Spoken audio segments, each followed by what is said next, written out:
เวทแลนด์เชอร์แมนแม็กซ์ล้อเดียวไฟฟ้าที่ราคาแพงที่สุดแรงที่สุดราคา 117,000 บาทสุดไหมล่ะ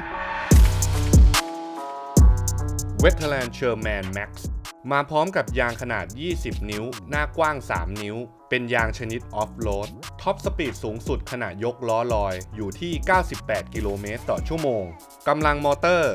2,800 วัตต์ ความจุแบตเตอรี่ 3,600 วัตต์อาว 100.8 โวลต์ ระยะเวลาในการชาร์จ 8.5 ชั่วโมง สามารถไต่ระดับทางชันได้ถึง 30 องศา น้ำหนักตัวเครื่องอยู่ที่ 39 กิโลกรัม และรับน้ำหนักสูงสุดได้ถึง 120 กิโลกรัม เห็นหน้าตาเชอร์แมนแม็กเนี่ยอาจจะคล้ายๆตัวเชอร์แมนปกตินะครับแต่อย่างที่เห็นสเปคเลยครับตัวเลขแต่ละตัวนี่คือสุดๆทั้งนั้นก่อนหน้านี้เคยสุดยังไงเขาต่อยอดความสุดเข้าไปอีกขั้นเลยครับก่อนที่จะไปเจาะดีเทลภายในกันนะครับฝากกดไลค์กดแชร์กด Subscribe กับช่องสตรีทมีทก่อนแล้วกันแล้วเดี๋ยวเราไปเจาะดีเทลภายในกันครับว่ามีอะไรที่สุดๆน่าสนใจบ้าง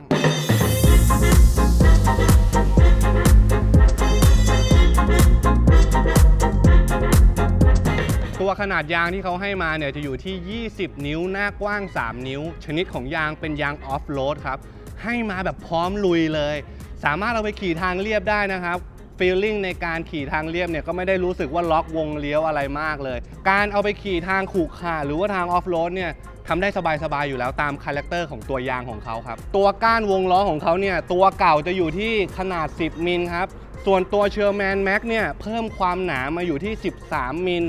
บอกเลยครับว่าแข็งแรงขึ้นเยอะเลยไอ้3มิลเนี้ย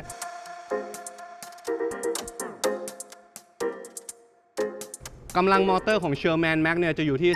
2,800 วัตต์ชนิดของแกนมอเตอร์เขาจะเป็น Big Pro มอเตอร์ครับป้องกันน้ำป้องกันฝุ่นแล้วก็รับแรงกระแทกได้ดีกว่าเพราะฉะนั้นจึงเป็นสาเหตุให้ตัว Big Pro มอเตอร์เนี่ยเป็นเทรนด์ใหม่ของแกนมอเตอร์ล้อเดียวไฟฟ้าในยุคนี้เลยครับ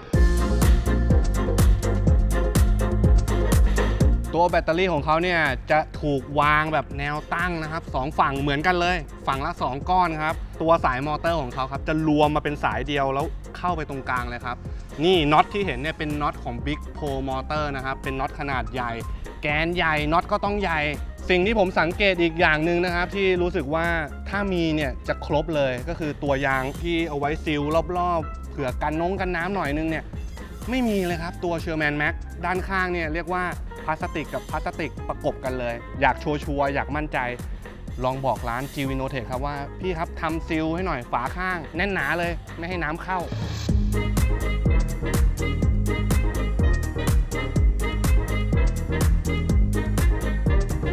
ในส่วนของบาร์ด้านหน้ากับบาร์ด้านหลังของเขาเนี่ยก็ยังใช้งานในการยกได้ดีอยู่นะครับและเรื่องของการกันกระแทกอะไรก็ยังทำงานได้นะครับเพราะว่า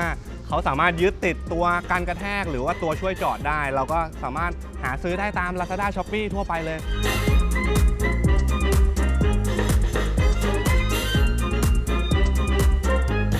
ในส่วนของตัวเบาะเนี่ยทาง G Vinotech เขาแถมให้เลยนะครับจะมีตัวเกี่ยวไว้ล็อกกับตัวโลบาร์ด้านหลังของเขาพอดีล่องเลยครับแต่ถ้าเกิดจะให้ดีเนี่ยแปะตัวตีตุ๊กแกเทป2 หน้าอะไรอย่างเงี้ยแปะไว้ตรงด้านเรียบๆเนี่ยครับจะได้แน่นขึ้นเวลามันกระแทกเนินหรือกระเด้งเนี่ยเบาะจะได้ไม่หลุดครับเพราะว่าถ้าเกิดไม่แปะเนี่ยมันจะเด้งอย่างนี้เลยนะตัวแพดของเขาเนี่ยให้มาไซส์ค่อนข้างเล็กนะครับบางคนก็ชอบบางคนก็ไม่ชอบนะครับอันนี้แล้วแต่คนเลยของเดิมไม่ชอบก็เก็บไว้ครับเวลาขายต่อก็จะได้มีของแถมถ้าคุณมีแพดแบบแยกกันเนี่ยคุณสามารถปรับอันนึงอยู่ต่ำๆแล้วอีกด้านนึงอยู่สูงๆได้หมดเลยครับด้วยความที่ตัวด้านข้างเขาเรียบแปะได้หมดเลยครับสบายเลยอันนี้ตัวบังโคลนของเขาเนี่ยทาง G Vinotech แถมให้ฟรีๆเลยนะครับไม่ต้องซื้อออปชั่นอะไรเสริมเพิ่มเลยครับ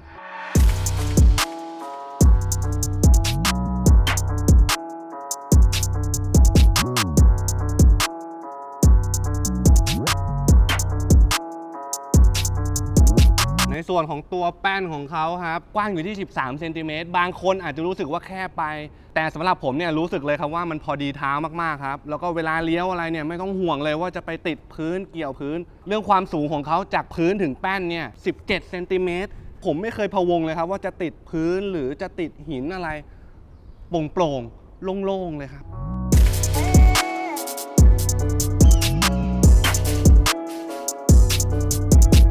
ก ก่อนหน้านี้ผมได้เอา Sherman Max ไปทดสอบทางชันมาครับในขณะที่ผมขึ้นทางชันเนี่ยผมรู้สึกเลยครับว่าแรงทอร์กเขาค่อนข้างดีเลยนะครับถึงแม้ว่ามอเตอร์ของเขาเนี่ยจะไม่ใช่มอเตอร์ไฮทอร์กนะแต่ว่าตัวเมนบอร์ดของเขาเนี่ยบริหารจัดการเรื่องการเร่งออกตัวขึ้นทางชันได้ดีมากครับทำให้เวลาขึ้นทางชันเนี่ยรู้สึกเลยว่ามันมีแรงทอร์กในการขึ้นได้เรื่อยๆไม่รู้สึกเลยครับว่าจะต้องเข็นหรือจะต้องออกแรงเยอะสบายเลย และอย่างต่อมาที่ผมได้เอาไปทดสอบก็คือเรื่องของระยะทางต่อ1ชาร์จของเขาครับผมขี่สะสมปิดเครื่องแล้วก็เปิดเครื่องขี่ต่อเนี่ยได้ระยะทางอยู่ที่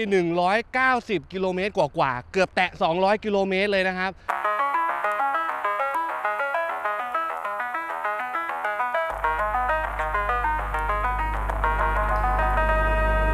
ในส่วนของตัวปุ่มของ Sherman Max เนี่ยจะเป็นสีดำนะครับวัสดุจะเป็นตัวยางปุ่มมันหลุดง่ายมากครับนี่เดี๋ยวผมแงะให้ดูเลยมันง่ายมากจริงๆปุ่มหลุดแล้วปุ่มแค่นี้เองเพื่อนๆตัวหน้าจอของ Sherman Max เนี่ยจะบอกความเร็วขณะขับขี่จะบอกแบตเตอรี่บอกเป็นขีดแบบละเอียดเลยนะครับแล้วด้านล่างแบตเตอรี่เนี่ยก็จะบอกว่าเราใช้โหมดอะไรอยู่ครับมีออนกลางแข็งไปเลือกได้เลยนะเลือกในนี้ได้เลยครับตั้งค่าตัวล้อได้แทบทั้งหมดเลยไม่มีแอปนะครับตัวนี้ถ้าเกิดจะใช้แอปพลิเคชันต้องใช้แอปพลิเคชันนอกนี่ตัวบาร่าของเขาก็จะมี2สเต็ปนะครับนี่คือสเต็ปสุดท้ายของเขาระยะก็จะอยู่สูงอยู่เหมือนกันนะสำหรับตัวผมเนี่ยเป็นคนค่อนข้างเตี้ยอยู่แล้วนะอยู่เกินเอวผมมานิดนึงเลยครับแต่ก็ยังลากสบายอยู่นะท่าทางยังสบายด้วยการที่เขาดีไซน์ตัวบอดี้มาค่อนข้างบาลานซ์ดีอยู่แล้วเนี่ยเวลาจะเลี้ยวเดินหน้าถอยหลังอะไรบาลานซ์ดีครับเข็นสบายโยกสบายแต่ก็ยังมีอีกจุดหนึ่งที่รู้สึกว่าถ้าใส่มาจะเยี่ยมกว่านี้เลยนะครับคือยกตัดครับคือถ้ามีปุ่มอะไรให้กดยกตัดหน่อยจะดีมากเลยปิดเครื่องแล้วค่อยยกจะข้ามฟุตบาทนิดๆหน่อยๆก็ต้องปิดเครื่อง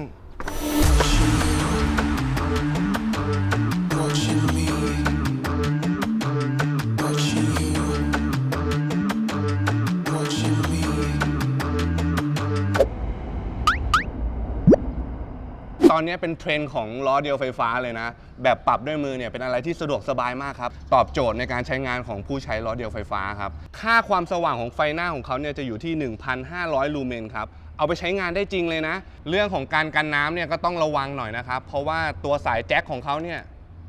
มันไม่ได้มีอะไรกันน้ำเลยนะครับเป็นสายพอร์ตเสียบเข้าไปปุ๊บแล้วก็ด้านหลังของไฟหน้าเนี่ยจะมีรูรับลมครับเอาไว้รับลมระบายอากาศแล้วไปออกด้านหลังครับจะมีรูด้านหลังไฟท้ายของเขาเนี่ยจะเป็นดวงเล็กๆหลายๆดวงนะครับทำหน้าที่เป็นไฟขณะขับขี่ไฟเบรกแล้วก็เป็นไฟเลี้ยวครับ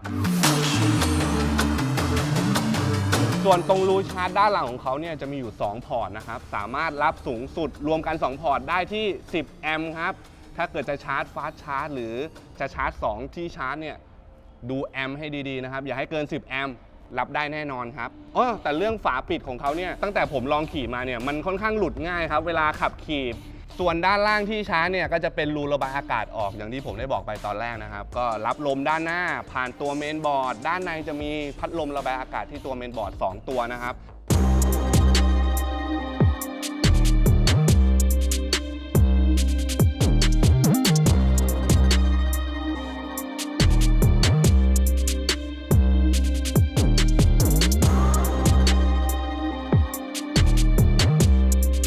สำหรับ Sherman Max เนี่ยผมรู้สึกเลยครับว่าเหมาะกับคนที่ชอบขี่ไกลแน่นอนเลยแล้วก็ชอบฟีลลิ่งของความสปอร์ตไปไหนไปกัน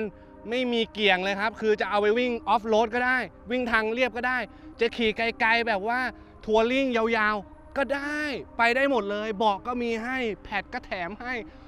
ครบเลยครับตัวนี้สำหรับใครที่อยากลองตัวเดโม Sherman Max นะครับตัวนี้ประจำการอยู่ที่ GV Innotech เลยครับเมืองทองธานีและสุดท้ายนี่ครับเหมือนเดิมครับฝากกดไลค์กดแชร์กด Subscribe กับช่อง Street Meet ครับจะได้ไม่พลาดคลิปใหม่ๆสำหรับวันนี้ไปก่อนครับ Sherman Max แบตยังเหลืออีกเยอะได้ระยะทางอีกไกลไปแล้วครับ